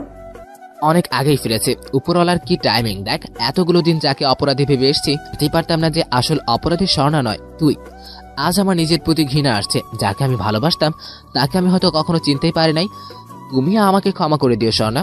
স্বর্ণা শুধুই আমার দিকে তাকিয়ে আছে। কি অপরাধ করেছিলাম তোর সাথে? হ্যাঁ, কি অপরাধ করেছিলাম আমি, যার কারণে তুই আমার সাথে এত বড় খেলা খেললি? কি বললি? তোর কোনো অপরাধ নেই কাব্য। আচ্ছা, তুই কি সবকিছু ভুলে গেছিস? তুই ভুলতে পারলেও আমি পারিনি। সেই ছোট থেকেই আমি তোকে ভালোবেসে আসছি। সেই ছোট থেকে যখন আমি এটা বুঝতে পেরেছি ভালোবাসা কি, সেই তখন থেকে আমি তোকে আমার স্বপ্নের পুরুষ ভেবে কত রঙিন স্বপ্ন দেখেছিলাম, আর তোকে কতভাবে আমার ভালোবাসা বোঝাতেও চেয়েছিলাম। কিন্তু তুই কি করলি? আমার ভালোবাসা না বুঝে ওই শাকচুন্নি স্বর্ণাকে ভালোবাসলি। আর জানিস আমি যখন জানতে পেরেছিলাম তখন কতটা কষ্ট পেয়েছি? না, তুই জানিস না। তুই জানবি কি করে? তুই তো তখন ওই স্বর্ণার সাথে সুখের এক রঙিন দুনিয়া তৈরিতে ব্যস্ত ছিলি। জানিস আমি বারবার একটা কথাই দিনরাত ভাবতাম, আমি ওর থেকে কোন অংশে কম ছিলাম যে স্বর্ণার কপালে কেন তুই লেখা থাকবি। আর ওর সুখ আমার সহ্য হতো না, তাই ওকে তোর জীবন থেকে সরানোর জন্য আমি ওই রূপ নেই আর তোর লেখাপড়ার ক্ষতি করি আর ওকে তোর কাছে খারাপ বানাই। আমি ভেবেছিলাম তুই এত কষ্টের ভিতর নিজেকে একা মনে করবি আর আমি তখন তোর পাশে থাকবো। কিন্তু না, তুই সব কিছু ভুলে আবারও নতুন করে মীরাকে নিয়ে স্বপ্ন দেখতে শুরু করলি, আর এবার মীরার জীবন সুখের সাগরে ভাসিয়ে দিলি। কিন্তু এত কিছু করার পরেও আমি কি পেলাম? কিছুই না, শুধু কষ্ট ছাড়া আর কি। আর আমি কি এতটাই অবহেলার পাত্রী হয়েছি যে আমি শুধু সারা জীবন কষ্ট করে যাব আর অন্যরা আমার ভাগের সব সুখ লুটে নিয়ে যাবে? No never. যে সুখ আমি পাই নাই তা ওদেরকেও পেতে দিব না। আজকে ওদের আমি শেষ করে তোর সাথে আমি বিয়ে বসবো। তারপর দুজনে ছোট্ট একটা স্বপ্নের সংসার সাজাবো, যেখানে শুধু তুমি আর আমি আর আমাদের ছোট দুটো ছেলে মেয়ে থাকবে। এই কাব্য, বল না, তুমি আমাকে বিয়ে করে আমার স্বপ্নগুলো পূরণ করবে? প্লিজ কাব্য, বলো না। কি আমি বিয়ে করব তোকে? আমার জীবন থাকতে নয়, তোর স্বপ্ন শুধু স্বপ্নই থেকে যাবে। কি, তুই আমাকে বিয়ে করবি না? না, করব না। কাব্য, ভালোই ভালোই বলছি, আমাকে বিয়ে করতে রাজি হয়ে যা। তা না হলে। কি তা না হলে?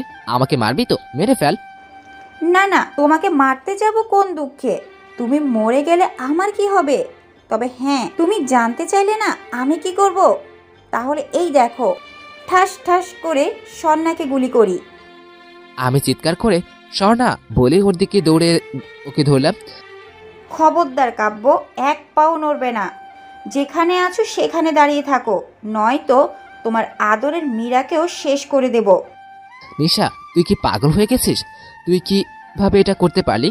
একটা বারত কি তুই এইটা ভাবলি না স্বর্ণা মা হতে চলেছে? হ্যাঁ হ্যাঁ, আমি পাগল হয়ে গেছি তোমাকে ভালোবেসে। আর আমার ভালোবাসার পথে সবচেয়ে বড় কাঁটা ছিল এই স্বর্ণা, কারণ ও তোমার সন্তানের মা হতে চলেছিল। ও যতদিন বেঁচে থাকতো ততদিন তোমাকে আমার করে পাবো না।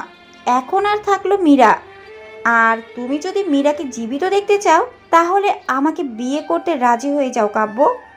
যদি রাজি না হও, বুঝতেই পারছো। তখন মীরা বলল, না, তুমি ওইটাতে রাজি হবে না। এতে যদি ও আমাদের জীবন নিয়ে নেয় তো নিক, আমি ওকে তোমার পাশে দেখতে পারবো না কাব্য। ওই শাকচুনি, চুপ, একদম চুপ। বেশি কথা বলে না তোর অবস্থাও তোর বোনের মতো হবে। এদিকে স্বর্ণা মৃত্যুর যন্ত্রণায় ছটফট করছে, যা আমার সহ্য হচ্ছে না। ও ওকে যদি হাসপাতালে না নেওয়া হয় তাহলে যে কোনো মুহূর্তে স্বর্ণা মারা যেতে পারে। তখন নিশা বলল, জান, তোমাকে বলছি প্লিজ একটু ভেবে দেখো।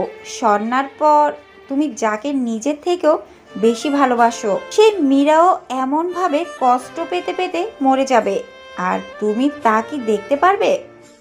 তখন মীরা বলল, কাব্য, তুমি আমাদের কথা ভেবো না। আমাদের যা হওয়ার হবে, কিন্তু তুমি নীলাকে বিয়ে করার জন্য জীবনেও রাজি হবে না। চুপ, একদম চুপ। বেশি কথা বললে না তোর অবস্থাও তোর বোনের মতো হবে। এদিকে স্বর্ণা মৃত্যুর যন্ত্রণায় ছটফট করছে, যা আমার সহ্য হচ্ছে না। এই মুহূর্তে যদি ওকে হাসপাতাল। আর জান, তোমাকে বলছি একটু ভেবে দেখো। স্বর্ণার পর তুমি যাকে নিজের থেকেও বেশি ভালোবাসো, সেই মীরা এমনভাবে কষ্ট করে মরে যাবে, আর এটা তুমি দেখতে পারবে? ওর সেই ভয়ানক কষ্ট তুমি সহ্য করতে পারবে? আমি কি করব কিছুই মাথায় আসছে না। এখন যদি ওকে বিয়ে করতে রাজি না হই তাহলে স্বর্ণা মারা যেতে পারে, সেই সাথে নিশা মীরাকেও ক্ষতি করতে পারে। অনেক ভেবে দেখলাম আমি যদি নিশাকে বিয়ে করি তাহলে আমার কাছে দুজনেই মানুষ তো বেঁচে থাকবে, আর ওরা বেঁচে থাকলে আমি হাজারো কষ্টের মধ্যেও একটা সুখ খুঁজে পাবো। তাই আমি নিশাকে বললাম, তোকে বিয়ে করতে আমি রাজি আছি, তবে আমার একটা শর্ত আছে। সত্যি বলছো? তুমি আমাকে বিয়ে করবে? আমি স্বপ্ন দেখছি না তো। এই আবার বলো না, তুমি আমাকে বিয়ে করতে সত্যি রাজি আছো? হ্যাঁ, আমি তো আমাকে বিয়ে করতে রাজি আছি, তবে আমার একটা শর্ত আছে। তুমি আমাকে বিয়ে করতে রাজি আছো? আজ আমি খুব খুব খুশি। বলো তোমার কি শর্ত? তোমার যা মন চায় আমি তাই তোমাকে দিতে রাজি আছি। আমার শর্ত হলো এই যে তুমি আজ এখন এই মুহূর্তে মীরা এবং স্বর্ণাকে ছেড়ে দিবে, আর আমাদের স্বর্ণাকে হাসপাতালে নিয়ে যেতে দিবে। মীরা শুধু আমার দিকে তাকিয়ে আছে আর কান্না করছে। এরপর নিশা আমার দিকে কিছুক্ষণ তাকিয়ে কিছু ভাবলো, আর তারপর বলল, হ্যাঁ ঠিক আছে, তুমি যখন বলছো তখন আমি মীরাকে ছেড়ে দিব, আর স্বর্ণাকেও হাসপাতালে নিয়ে যেতে দিব। কিন্তু তার আগে তোমাকে এখন এই মুহূর্তে আমাকে বিয়ে করতে হবে। নিশা, তুই কি পাগল হয়ে গেছিস? এই মুহূর্তে তোকে আমি কিভাবে বিয়ে করব? আর এখন যদি তোকে বিয়ে করতে যাই তাহলে কি হতে পারে তুই কি ভেবে দেখেছিস? একটিবার কি ভেবে দেখেছিস? মুখে বিয়ে করব বলাটা যত সহজ, বাস্তবে ততটা সহজ নয়। বিয়ে পড়ার জন্য কাজের দরকার, আর কাজের এখানে আসতে হাসপাতালে নিয়ে যেতে দে প্লিজ। মিস্টার কাব্য, তুমি নিজেকে খুব চালাক ভাবো তাই না? আমি তোমাদের যেতে দিব আর তুমি আমার সাথে গেম খেলবে, তা আমি হতে দিতে পারি না। আমি তোমাকে এখনই বিয়ে করব, আর তার জন্য কাজের কোনো দরকার নেই। দেখ নিশা, পাগলামো করিস না। কাজী ছাড়া কিভাবে বিয়ে করতে পারে সেটা তোমাকে ভাবতে হবে না। এই নাও, এই কাগজে ছোট্ট একটা সিগনেচার করে দাও, তাহলেই হবে। কিসের কাগজ এটা? আমাদের বিয়ের কাবিননামা। এটাতে যত তাড়াতাড়ি তুমি সই করবে তত তাড়াতাড়ি ওদেরকে আমি ছেড়ে দিব। তারপর আমি মনের সব দুঃখ কষ্ট রাগ মনের ভিতর পাথর চাপা দিয়ে নিশার হাত থেকে কাগজটা নিতে যাব, তখনই মীরা কাঁদতে কাঁদতে বলল, না কাব্য, না, তুমি এটা করতে পারো না। আমি নিজের চোখের সামনে ওই বিশ্বাসঘাতকের বিয়ে হতে দেখতে পারবো না। এমন দৃশ্য দেখার আগে তুমি আমাকে মেরে ফেলো আমাকে প্লিজ। আমি শুধু মীরার দিকে করুণ দৃষ্টিতে তাকিয়ে মনে মনে বললাম, মীরা, তুমি আমাকে ক্ষমা করে দিও। এটা করা ছাড়া আমাদের বাঁচানোর দ্বিতীয় কোনো রাস্তা আমার জানা নেই। তবে তুমি এটা মনে রেখো, নিশাকে আমি বিয়ে করলেও কোনো দিন ও আমার সাথে সংসার করতে পারবে না, কারণ তোমাদেরকে এখান থেকে নিরাপদে বের করে দিয়ে আমি কি করব তা তোমরা ভাবতেও পারছো না। তারপর নিশার কাছ থেকে কাগজটা নিয়ে যখনই সিগনেচার করতে যাব তখন একটা ভয়ানক আত্মচিৎকার আমার কানে আসে, যার ফলে আমার অন্তরাত্মা পর্যন্ত কেঁপে ওঠে। আমি ভয়ে পিছনে তাকিয়ে যা দেখলাম তা দেখে আমি যেটা পাথর হয়ে গেছি। এ কি দেখছি আমি? মীরা একটা কাচের টুকরা হাতের উপর দিয়ে কথাটা বলল। তারপর আমি সাথে সাথেই মীরার কাছে যাই আর ওকে অনেক বোঝানোর চেষ্টা করি, কিন্তু কিছুতেই মানল না। আর এদিকে স্বর্ণা বেহুশ হয়ে পড়ে আছে। তারপর মীরা যখনই সেই কাচের টুকরো দিয়ে নিজের হাত কাটতে যাবে, ঠিক তখনই কেউ একজন বলল, নিশা, তোমার খেলা খতম। কথাটা শুনেই আমি পিছন দিকে ফিরে অবাক, কারণ যে এই কথাটা বলল তাকে দেখেই খুব বেশি অবাক হয়েছি, কারণ কথাটা যে রিয়া বলল। আর আপনারা জানেন রিয়া মীরার বান্ধব, আর রিয়ার সাথে পুলিশও নিয়ে এসেছে। আর এদিকে নিশা পুলিশের দিকে তাকাতেই আমি তার হাতের বন্দুকটা কেড়ে নিয়ে ফেলে দিলাম, আর পুলিশ এসে নিশাকে ধরে নিয়ে গেল। যাওয়ার আগে নিশা বলল, কাব্য, তোকে আমি পেয়ে ছাড়বো। আরে শালি চুপ কর, আগে নিচে বাস, তারপর রিয়াকে আমি বললাম, আরে রিয়া তুই এসব কি করে জানলি? আমি মীরাকে ফলো করেই সব শুনলাম, তারপর পুলিশকে ফোন করলাম। তোকে কি বলেছে ধন্যবাদ দিই? আচ্ছা এসব কথা ছাড়, আর স্বর্ণাকে নিয়ে হাসপাতালে চল। তারপর মীরা এসে আমাকে জড়িয়ে ধরলো। তারপর স্বর্ণাকে হাসপাতালে নিয়ে যেতে হবে। তারপর মীরাকেও দেখলাম, ও খুশি। মীরাকে খুশি দেখে মনে হলো সে আমাকে পেয়ে খুব খুশি। তারপর আমরা সবাই স্বর্ণাকে নিয়ে হাসপাতালে চলে গেলাম। অনেকক্ষণ ধরে হাসপাতালে বসে আছি, কারো মুখে কোনো কথা নাই। তারপর একটু পর আমি বললাম, আমারই সব দোষ স্বর্ণার এই অবস্থার জন্য। কাব্য শুধু নিজেকে দোষী ভেবো না, দেখবে স্বর্ণা আপু থুকো, স্বর্ণা সতীন থুকো, স্বর্ণা আপু ঠিকই বাঁচবে। তাই যেন হয়। একটু পর যেখানে স্বর্ণার ট্রিটমেন্ট হচ্ছিল সেখান থেকে একটা ডাক্তার বের হয়ে এসে মুখ কালো করে বলছিল, সরি মিস্টার কাব্য। কি হয়েছে স্বর্ণার? মিস স্বর্ণার কিছুই হয়নি, তবে কি ডাক্তার সাহেব? বাচ্চাটাকে বাঁচানো সম্ভব হলো না। পেটে আঘাত পাওয়ার ফলে আমরা বাচ্চাটাকে বাঁচাতে পারলাম না। ডাক্তার সাহেব, আমরা কি স্বর্ণার সাথে কথা বলতে পারি? অবশ্যই, তবে বেশি কথা বলবেন না। তারপর মীরা আর আমি স্বর্ণার কাছে গেলাম। স্বর্ণা আমাদের দেখার সাথে সাথেই, কাব্য আমি জানি এখন তুমি আমাকে আরো ঘৃণা করবে, কারণ আমি বাচ্চার মা আর তুমি বাবা হতে পারবে না। আরে পাগলে, যা হয়েছে ভুলে যাও সব নিয়তি। তবে আজকেই আমি তোমাকে আর মীরাকে বিয়ে করব, কারণ আমি দুজনকেই খুব ভালোবাসি। হ্যাঁ আমিও রাজি। মারে তুই ঠিক আছিস তো? আব্বু আম্মু আমি সম্পূর্ণ ঠিক আছি। তারপর আমি স্বর্ণার বাবা মায়ের সাথে বিয়ের কথাবার্তা পাকা করলাম। আর মীরার আব্বু আম্মুর সাথে কথাবার্তা আগে থেকেই মীরা বলে রেখেছেন। তারপরও মীরার আব্বু আম্মুকে ফোন মেরে তাদের আসতে বলল।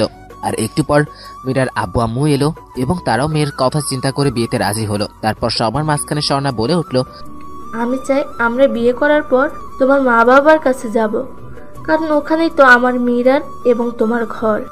কিন্তু আমি যাব না, কারণ আব্বু আম্মু আমাকে ভুল বুঝে বাসা থেকে তাড়িয়ে দিয়েছে। দেখো কাব্য, তারা তোমাকে আপন করে নিবেই। ওরা এখন ভুল বুঝতে পেরেছে, আর মা বাবার সাথে সন্তানের রাগ মানায় না। কিন্তু কোনো কিন্তু নয়। তারপর আর কি, এর কিছুদিন পর স্বর্ণা সুস্থ হলো এবং দুই পরিবারের সমন্বয়ে তাদের দুই পরিবার মিলে ধুমধাম করে বিয়ের কাজ সম্পূর্ণ করলো। আপনাদের বুঝতে হবে, আমরা দুইটা বউ, আর বউদের একটাই কথা, তারা শ্বশুর বাড়িতে বাসর করবে। অবশ্য আমার মা বাবাকে ফোন করে জানিয়ে দেওয়া হয়েছে আগেই, এবং তারাও তাদের ভুল বুঝতে পেরেছে। তারপর বিয়ে হবার পর রাতে চললাম ট্রেনে চট্টগ্রামের উদ্দেশ্যে, আর পৌঁছে গেলাম রাতে, মানে একটু রাতেই ধরুন 4টায়।